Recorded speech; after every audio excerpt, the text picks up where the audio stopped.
Hello everyone, it's Jefford again from Rubik's Academy. Welcome back for another episode on beginners edition for stocks learning. Okay, so in this particular lesson, today we're going to talk about, we are still continuing on the chapter of technical analysis. We're going to finish all that up before we proceed to the fundamental analysis part of this video series, right? Now, today we're going to talk about this thing called Fibonacci Retracement. Okay, we're going to talk about this thing called Fibonacci Retracement. And to talk about this Fibonacci Retracement, I think it's important to first of all know how you spell that. Okay, so the first thing we're going to do is that we're going to go to Google. We're going to go to Google, alright, and we're going to look at how to spell Fibonacci. Okay, let me just go to Google. And that's it right there, this guy right here. Okay, he's so old that there wasn't even a camera when he first took this picture, so there's only a portrait of him.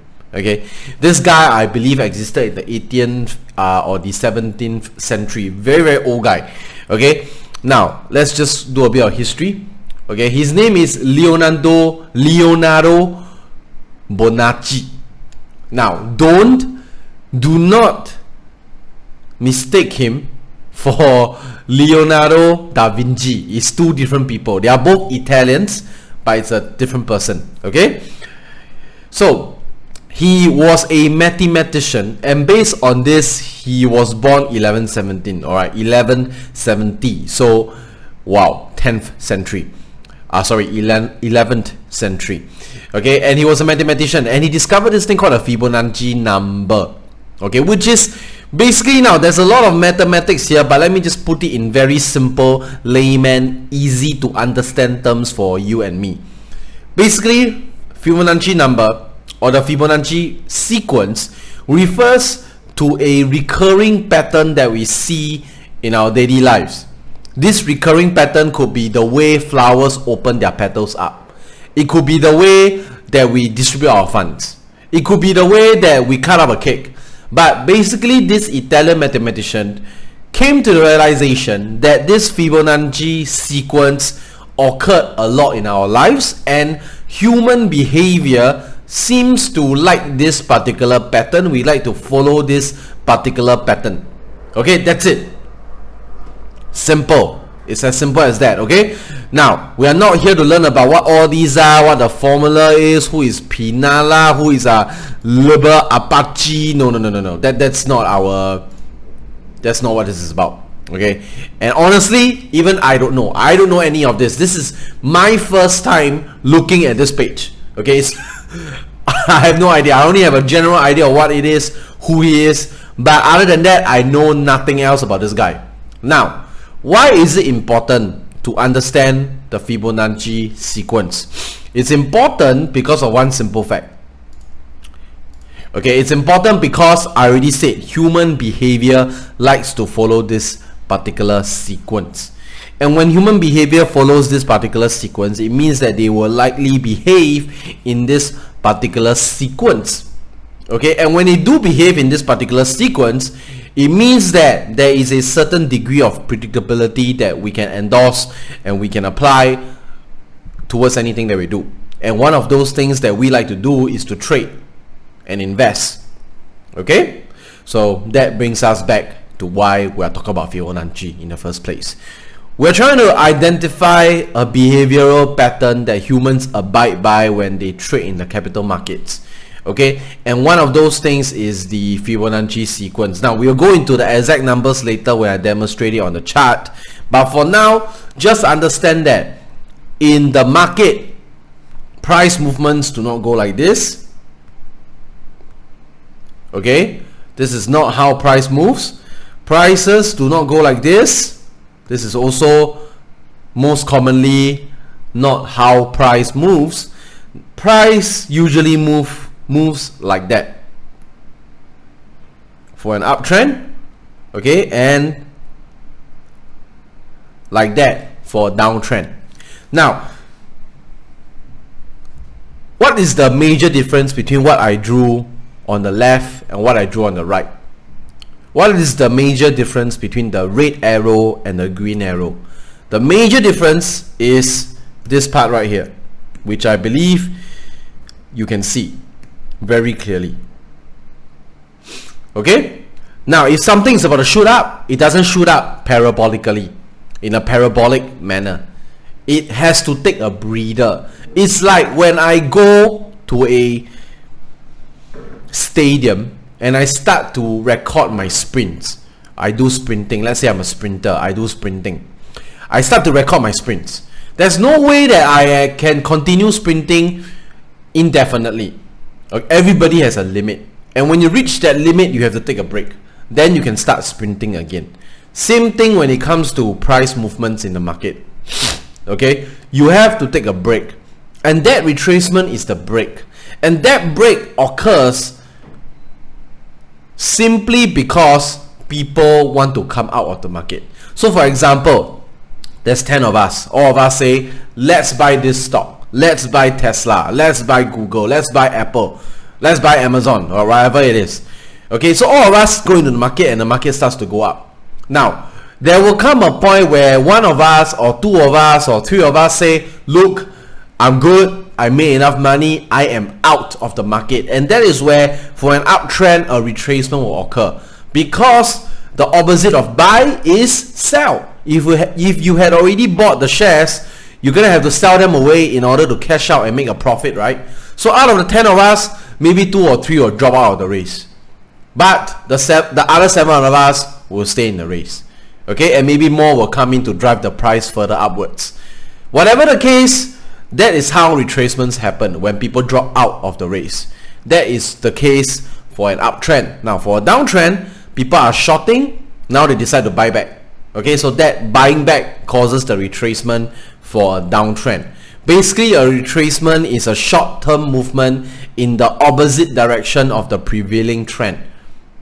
Repeat, okay? A retracement is a short-term movement in the opposite direction of the prevailing trend. Okay, so repeat that if you did not catch that, but you should have caught that because I repeated it once. Now, how does all this link up with Fibonacci retracement? Now this is where we go to the charts. Okay, step by step, step by step. Okay, so here we go. Alright, so you can see this is the chart, alright, which is I think I made that fact pretty obvious. Now to facilitate our learning, I'm going to use a FX chart because the FX chart has less gap up and gap downs. If you don't know what that means, go back to the previous lessons. I believe I already covered that. Okay, so I'm going to use a Forex chart. Let me just use a Forex chart, FX.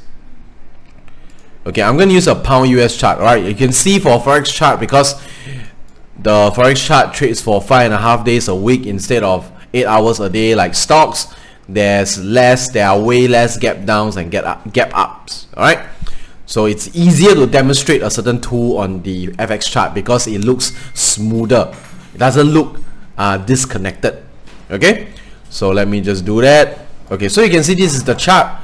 Now what I'm gonna do next is very simple. I'm gonna use the Fibonacci retracement tool. Okay, so you can click on this right here. I think you can see, right, this little trident looking symbol. That's actually a pitchfork, but never mind, I think we'll cover that in another lesson. Then you go to right there, Fibonacci retracement. You can even favorite this tool if you want. Okay, add to favorites, and next time you go to favorites list, it's going to be right there. But in case you don't know how to do it, it's fine, just click. Now after you click, the Fibonacci retracement is in effect. Don't click anything yet. Identify where you want to draw the Fibonacci retracement.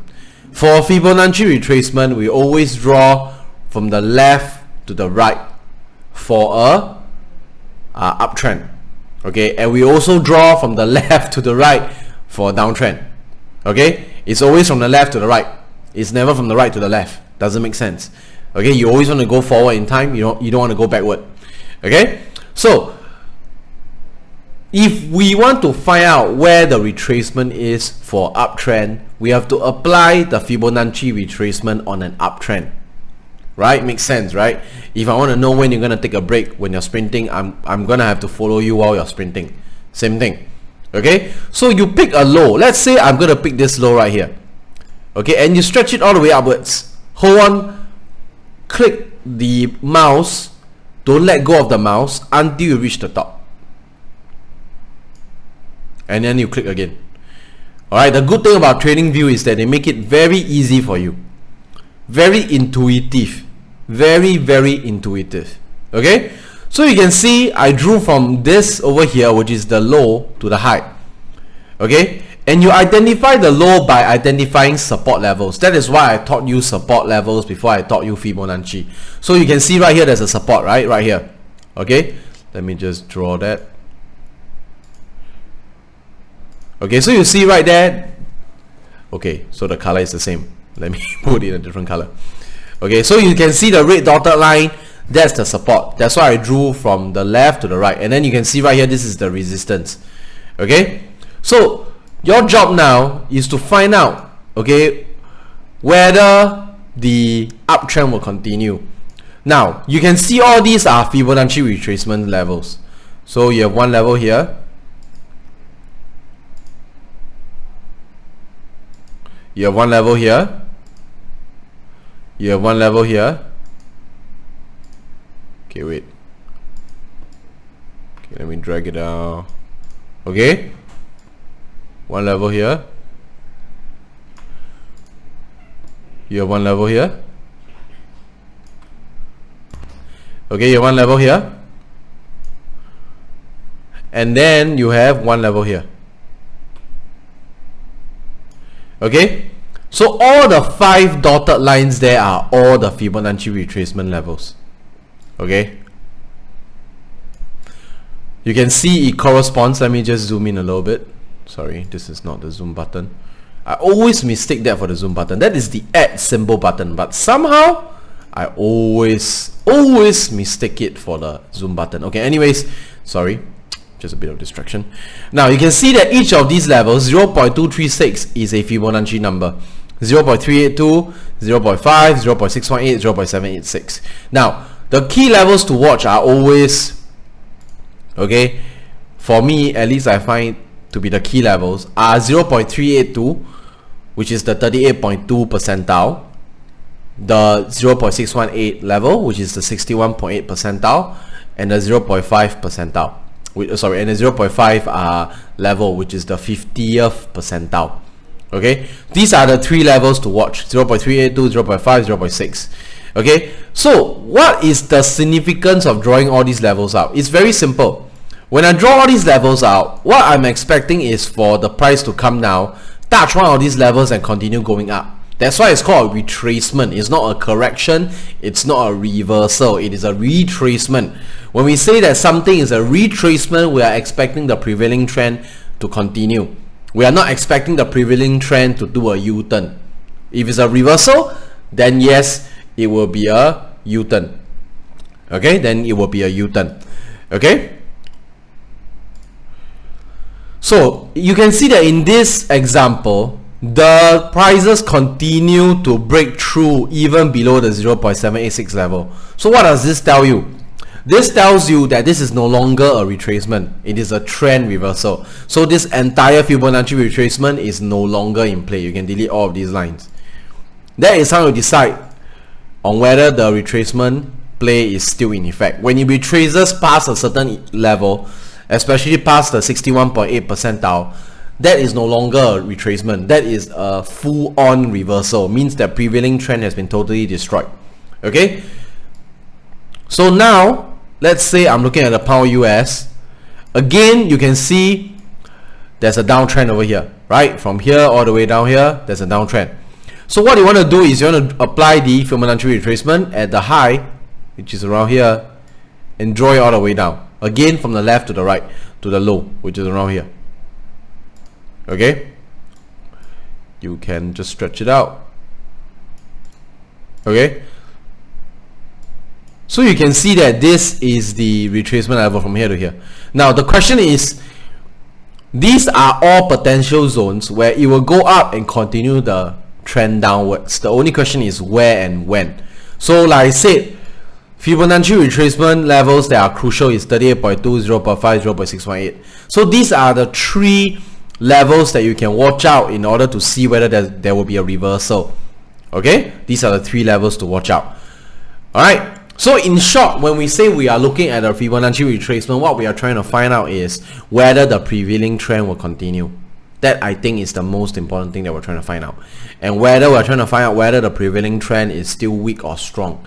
If the retracement has already broken past the 61.8 or the 0.5 zone, then definitely that looks more like a reversal compared to a retracement. Okay, so it all depends on where the current price action is, and that is essentially what TA is about, right? It's about price action, which I stated in my overview of TA lesson for this video series. Okay, so that's it for this video series. Thank you very much. My name is Jefford. I hope you can continue watching this series. I hope it benefits you. I hope you get some basic insight into how all these tools work. Alright, thank you very much. My name is Jefford Lim from Rubik's Academy. Thank you.